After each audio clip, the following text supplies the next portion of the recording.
everyone want to post a story but hide it from everyone?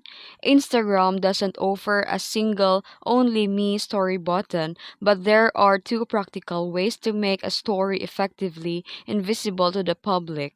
So let's get started. First, you can post only to a small group or close friends. First, open Instagram and tap your profile, and then here, select the three lines menu at the top right and scroll down and select Close Friends. And add only the people you do want to see the story.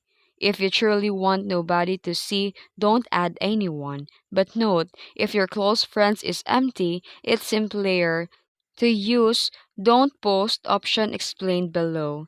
And here create your story and tap the camera, and before sharing you can tap close friends instead of your story. Only the people in your close friends will be able to view it. And the option B is to hide your story from specific people.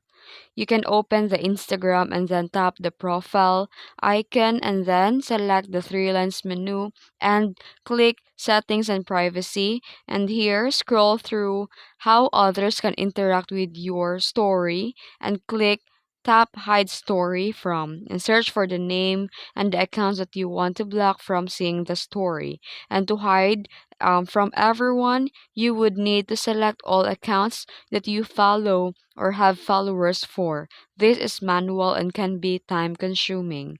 And tap back arrow to save. Now, any new story, your post will be hidden from the selected accounts. And that's it. If you found this video helpful, don't forget to like and subscribe for more tutorials. Thanks for watching.